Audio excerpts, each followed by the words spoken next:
It's Friday morning, the second day of spring, and the March Madness. I do not expect you guys still here. I guess you must madly in love with ICT in China. Okay, so just make it clear, this is Harrison Ford, and on the right side, that's me, Harrison Young. Okay. Somehow my bio info never get up to the website. Okay. Like United States and many countries, China has launched its national educational informatization plan for 2011 to 2020. This plan specifically for the ICT in K-12 education with 3 goals. Connecting every school with broadband network. The second goal is connecting every class with quality digital materials. And the third goal is connecting cyber learning space for each student and educator. So it's in the middle of the plan. I'm going to share with you the midterm review of this plan.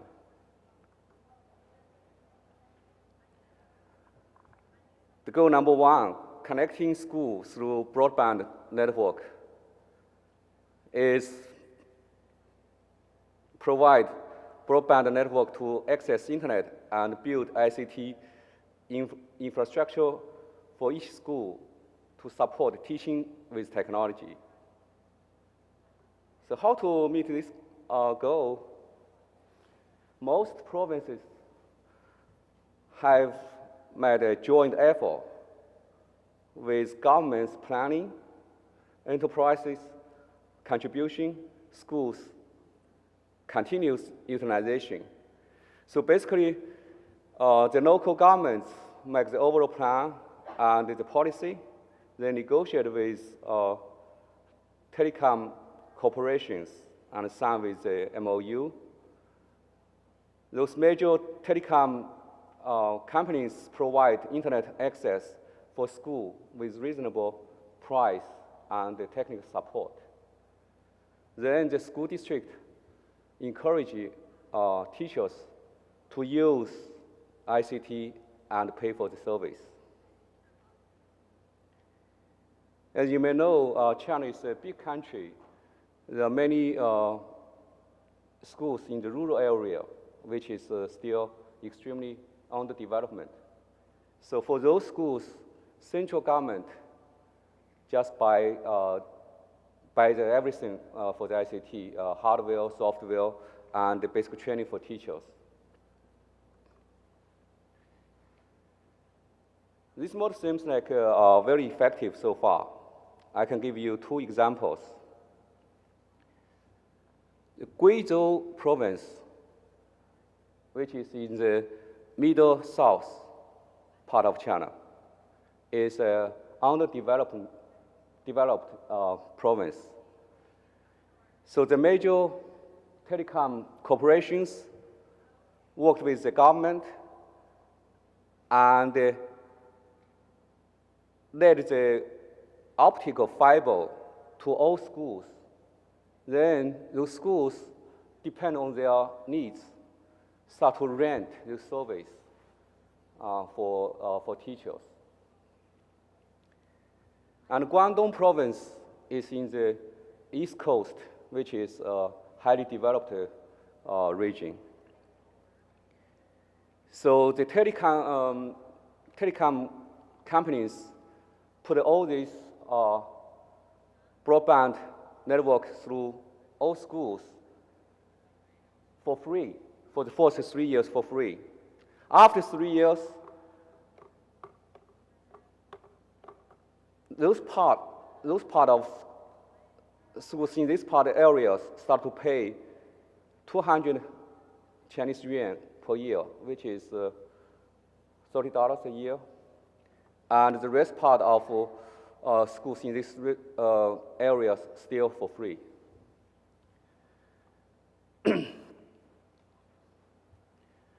The second goal, connecting classroom with quality learning resources, is to provide quality digital learning resources for each school to normalize teaching with technology. Thank you.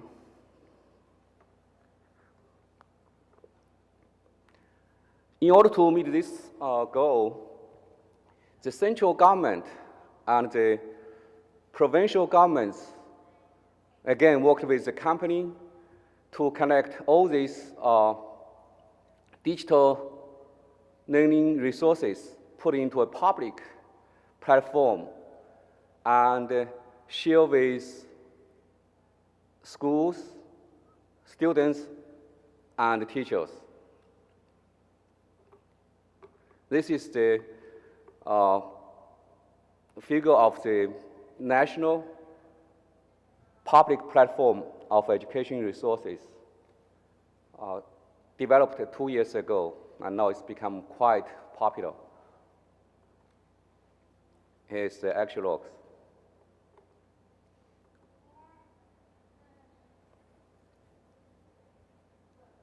And Mr. Sun is a senior teacher in middle school. He had a reflection on this service. According to him, this platform is quite useful for his teaching. The online classes and online communication can improve teaching efficiency. The homework and practice can extend the class to outside.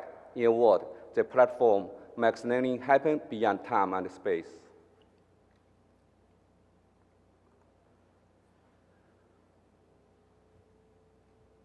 Well, the quality digital learning materials have developed by the local government and central government. There have been some new types of learning, teaching, and classes appeared. So I can give you some specific examples. In terms of new learning, Zhengzhou number 2 school in Henan province provide tablets for 5,000 students for free. And teachers work together by organizing digital learning materials, prepare the learning activities for students. Then students learn from the tablets, also tracked by the teachers.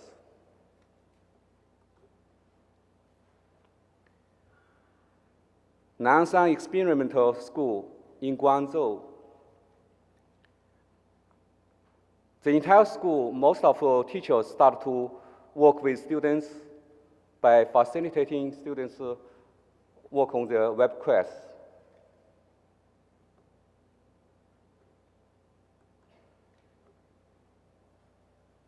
Is Bonnie Dodge here? Bonnie Dodge is not here, right? He must be very happy. He's popular over there. All right.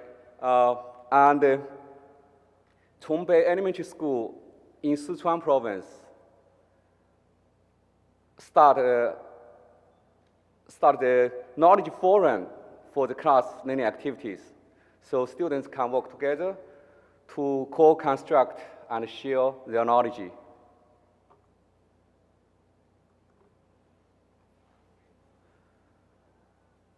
And Nongling Xialu Elementary School in Guangzhou province. Teachers organize students into project-based learning for the groups for data connection, questionnaire survey, mind map design, results demonstration.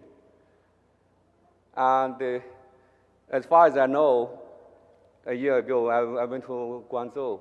Actually, many families and parents get really involved with project-based learning over there. In terms of new teaching,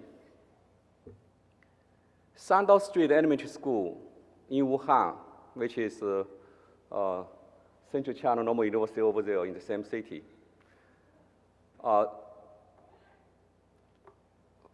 56 teachers use a cloud-based platform to prepare lesson plan, prepare the class together, and deliver all these learning activities through the cloud, and then reflect monthly to improve for the next class.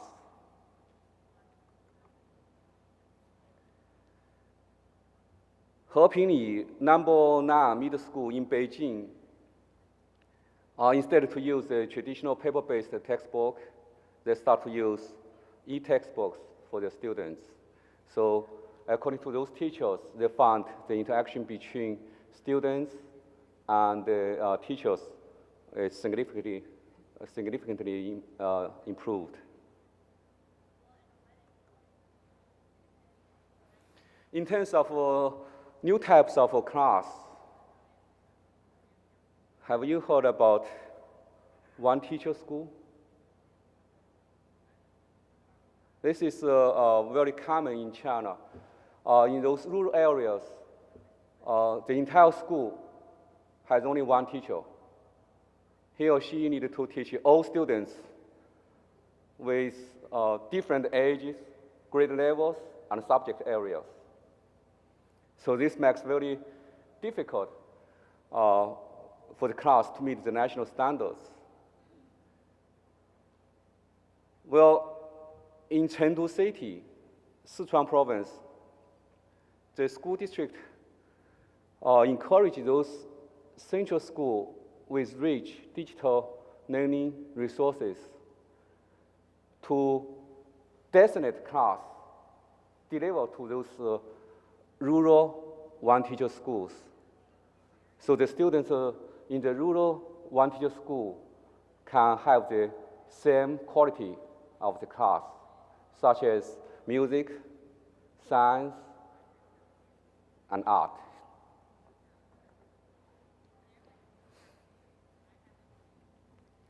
For those understanding, excellent teachers, they get invited and work with the technical expert to go to the cyberspace to share their class, their reflection, their pedagogy, so those teachers can observe and interact, discuss with those elite teachers.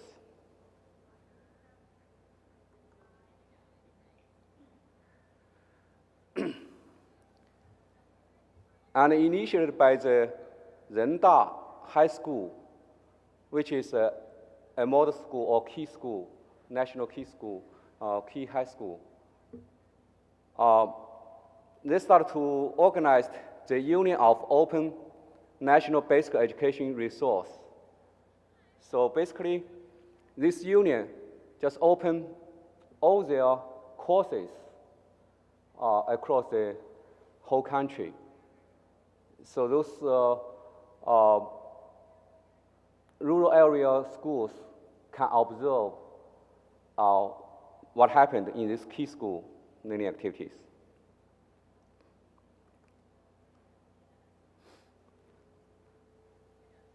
Am I doing okay?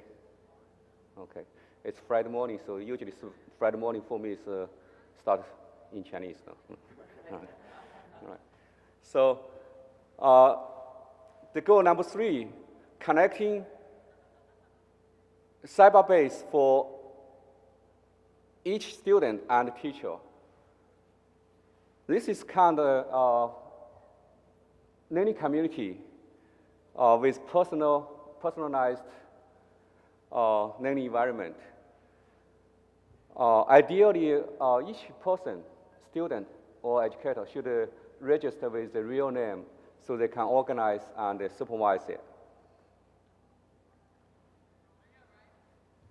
It's still under development with some principles. Teacher go first, and vocational education go first. I just guess maybe regular schools still heavily working on the test-driven learning activities. So they start with vocational school. And also developed area start first. Here are two examples in Hunan province. Actually, it's my hometown.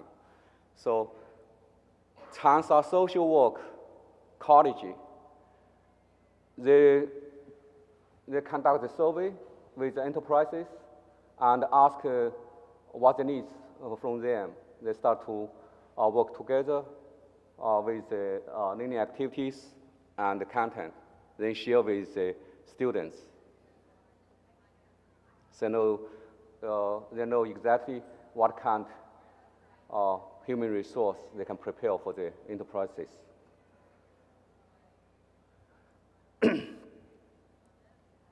And Hunan Vocational School of Railway Technology,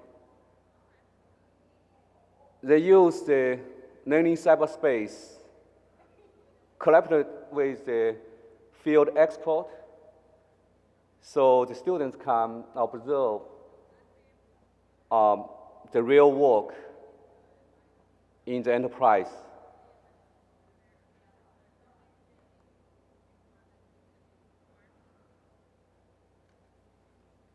And there are some major projects with the national plan.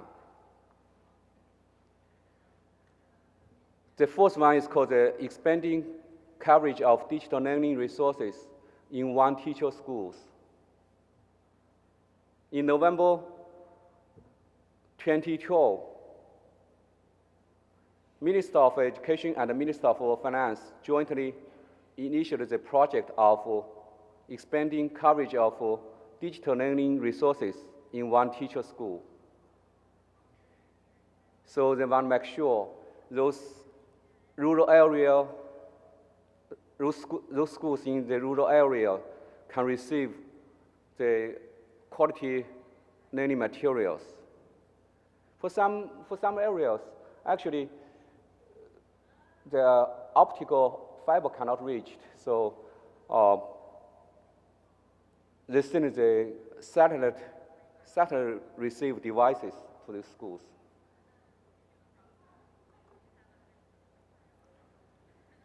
Here's a story from Mr. Liu at Taofago Elementary School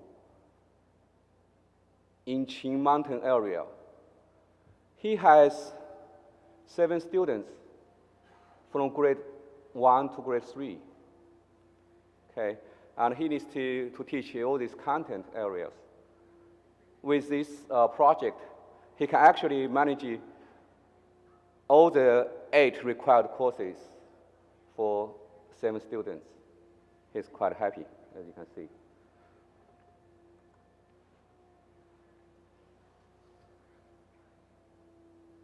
And here is another example.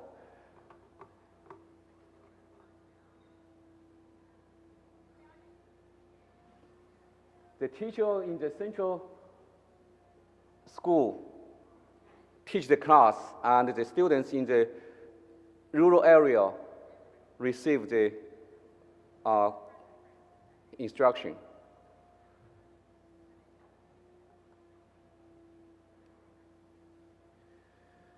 Another project is called one-to-one digital learning. Basically, so one child per tablet. This starts from provincial level. Many provinces start to this kind of project.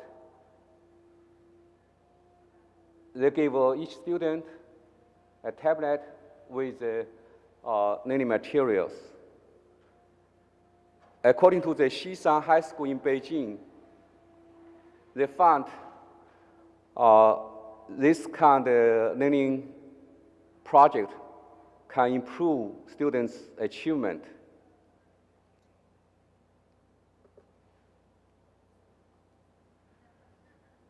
Another project is called the experiment of leapfrog development in basic education innovation initiated by the Beijing Normal University.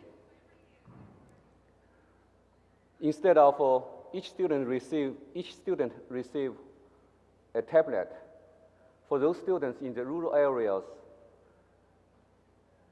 this project actually established 25 research and teaching base in this area. So those students from rural area can come to this research basis for specific training in Chinese subject, English, and other subject area.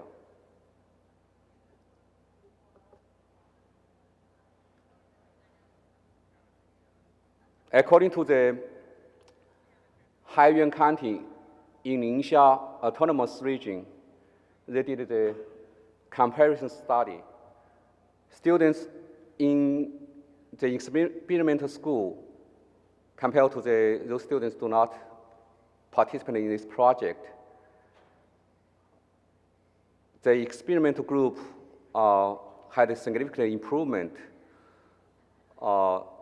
in the character of words, reading, and writing in terms of Chinese proficiency test.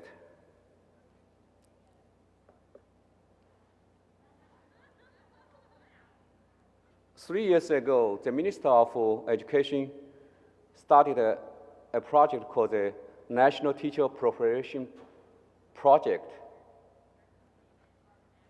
According to this project, by the end of 2017, more than 10 million primary and secondary teachers should be trained.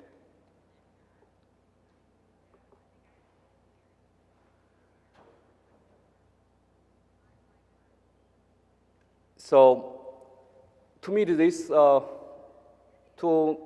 accomplish this project, in China, more than 10 normal colleges, they organized National Teacher Education Network Alliance. So basically, all these teacher candidates can participate in any of these universities' programs for free. And all these courses, credit hours, can transfer among these colleges.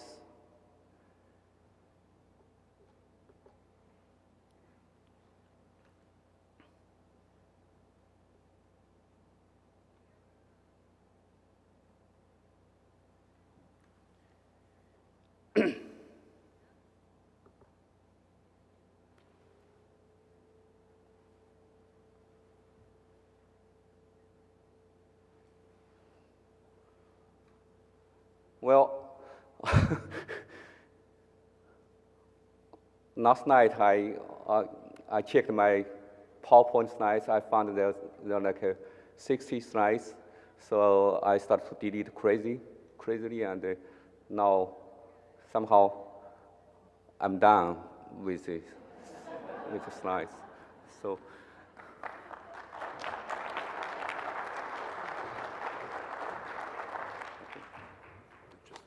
So we're a little bit early. We're going to take a break and have the conversation, but if we want to ask a few questions, I just want to make one observation. I began working with you and your colleagues when this was in a draft stage, then it was published. It's the first time I've heard some of the initial results.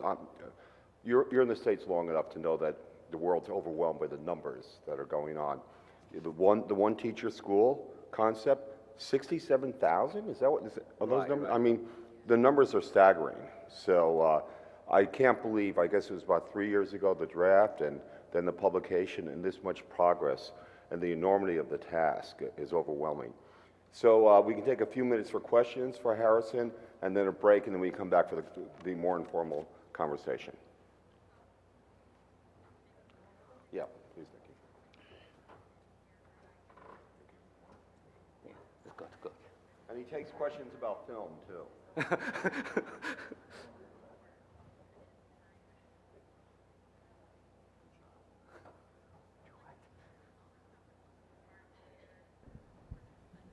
Fantastic. Kia ora and hello from New Zealand, and to say fantastic, just like Mike, I'm absolutely gobsmacked. I don't know what the New Zealand word for that is in Māori. I think I had no idea how fast you were moving.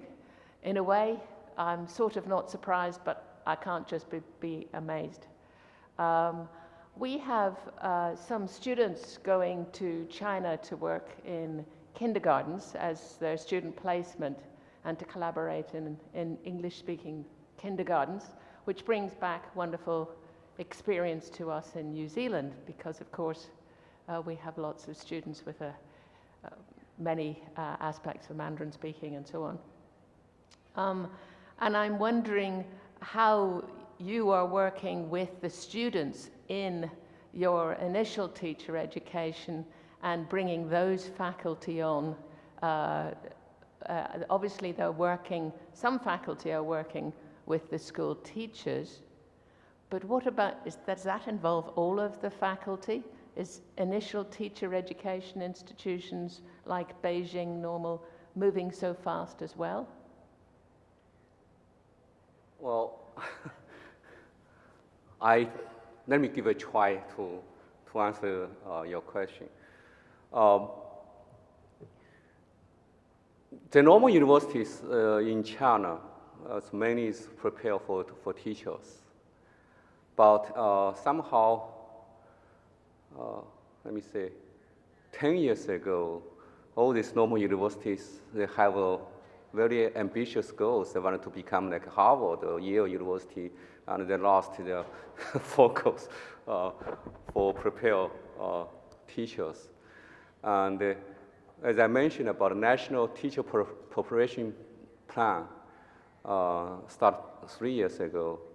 So Beijing Normal University, Central China Normal University, East China Normal University start refocused to think about our faculty should focus to prepare teacher candidates, teachers for these K-12 schools.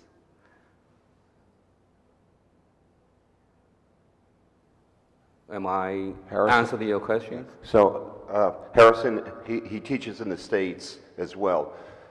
I first met you because I went to an iPad program in the Wuhan #1 school. So I think you're talking about partnerships between the university and the school, teachers and schools. So maybe you can talk about how the faculty and administrators at CCNU work in the local schools. Is that what you were asking about, Nikki? It's really whether the initial teacher education is preparing the students for these schools. They're changing. So are you preparing your future teachers to go into schools with e-learning, one-teacher schools, mobile devices, and all of that? Right. Well, I can give you one example for specific prepare those teachers for one teacher school. As we can see, those one teacher school always located in the faraway rural area. They're poor and they're not really attractive to those teachers to be there to teach. So the central government and the provincial government have provided some incentives for those whoever interested to teach those rural schools. They can come to the Central China Normal University, for example, to participate in these programs and be specifically prepared for teaching in one teacher school.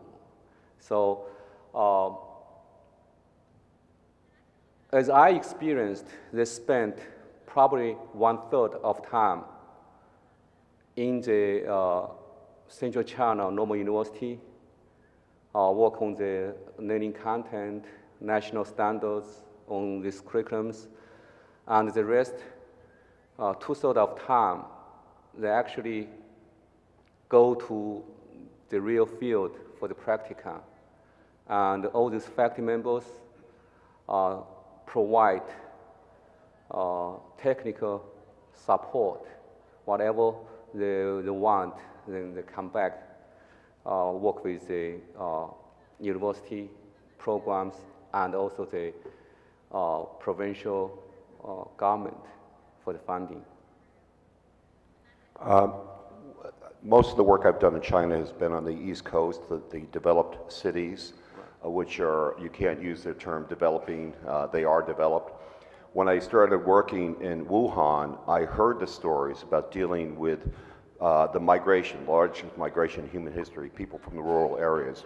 So, and I hadn't heard that type of discussion before. And I know some of the work you do, Nikki, with indigenous people. So one thing I've been impressed with by my colleagues in Central China and farther west are the issues that they have to deal with head on. And I think in some ways, the Ministry of Education is quite lucky to have had that perspective. If you read China's educational technology plan, it's going to say the Ministry of Education. It wasn't the ministry that published it. It was led by the people in Central China. And I think it brings in a perspective that really will help the country move forward and address some critical issues they're facing. Yeah. Nope, I was here before you. It's kind of like a music chair. Hi, I applaud your plan. I just would like to address the issue of collaboration. We know collaboration is hard. Even if we have technology to support it, it remains a hard thing. Even when there is a social purpose, like the one you're putting forward, 87,000 one-teacher schools. Those one-teacher schools have one teacher who is the master on board, and in their culture, in their school culture, they are deciding everything. And the plan now is saying, okay, let's move toward collaborative work. I like the idea very much, and this is for me a great possibility with the digital technologies that we can move along the collaborative route. How do you plan to make it happen in terms of, are you planning any incentive for teachers, or is it a matter of the difference between the East and the West? Do you think you are more into a culture of collaboration that we may be in North America? I'm from Canada, but how would you move forward with that? Okay, I answer your question, but not officially. It's just based on my personal point of view. How this kind of collaboration work. In China, it's kind of like a top-down management system. Okay. So when the local governments to make the policy to decide they would like to pursue this goal, to encourage the rich digital learning resources school collaborate with the one-teacher schools. They have some policies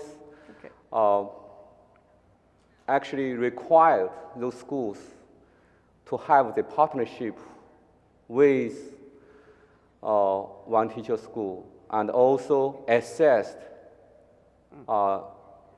yearly by the performance. So we don't have. Yeah, that's a part of. Also, when those central school districts work with rural area schools, they can get some fundings for their school. So incentives will also be there. But as far as I know, it's not entirely, totally voluntarily, but it's kind of requirement for the partnership. Thank you. All right. Ni hao. Thank you for a very fine I presentation. can't understand. That's Japanese. No. Yes, That's yes. Chinese. Yeah. I'm Gerald Kinesic. Thank you for a fine presentation. And I think being a fine representative of your country, and that's my question. I noticed even your jokes are pretty good in English. I understand that soon there will be more people in China speaking English than there are speaking English in the USA. My questions are, I'm curious, maybe others in the audience, how old are you? Where did you learn your English?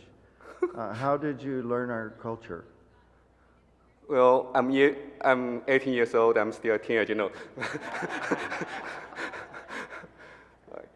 Actually, I didn't learn English until I come to the United States. Well, I hope I do not put myself in trouble. In 1989, there's some kind of movement in mainland China. By that time, 1990, I thought it's like, well, the guy like me have no hope or no contribution in my hometown, so I come to the United States. So, and it's quite shocking. So I start to speak English, so-called English, and to communicate with people. Well, I don't know what happened. I'm still trying to speak English effectively, connect with people, but I guess now I'm okay. But, well, I have another problem when I go back to China. So I started to talk to them. They said, well, Harrison, what the heck you're talking about now? So it's kind of always struggling when you try to, put in one culture, then another culture is kind of like, So actually Friday morning, right now, I'm kind of like confused in between the Chinese and English now. So thank you for the question. Yeah. So maybe one more question, and then we'll take a break.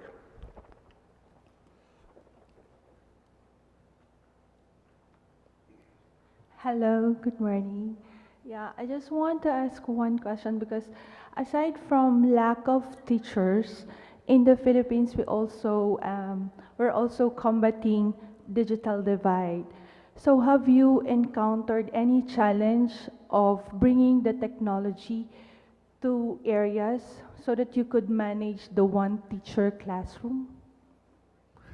Yes, that's a good question. Actually, the Minister of Education for the central government, they have several specific projects specifically for those rural or waste region, which are underdeveloped areas.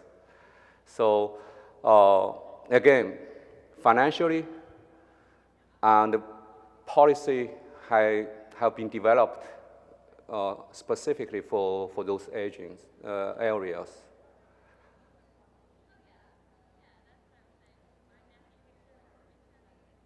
Thank you. Thank you. I also think what struck me the most when I first saw the plan was the commitment to the cloud. And that was one of the reasons that they did that. They knew they had to reach so many people. The perspective you got from Hubei province that you may not have gotten from Shanghai. Harrison mentioned earlier cases, and we know this is happening in many other countries. We're not going to bury cable. We're going to use satellites. We're going to use cell towers. So basically, anyway, mentioning 3G, looking at technologies that may not be as wide bandwidth, but it still gives us a way to get the content to people. So when I go to NERCEL, it's always at a time that there's some Western company, Oracle, Microsoft. They work a lot with companies that would provide the technical infrastructure to make that work. So we're going to take a little break now, and then we can come back and have an informal conversation with Harrison. I just want to thank you very much for a presentation. I'm really happy because I learned a tremendous amount about this, so thank you. Thank you all. Yeah.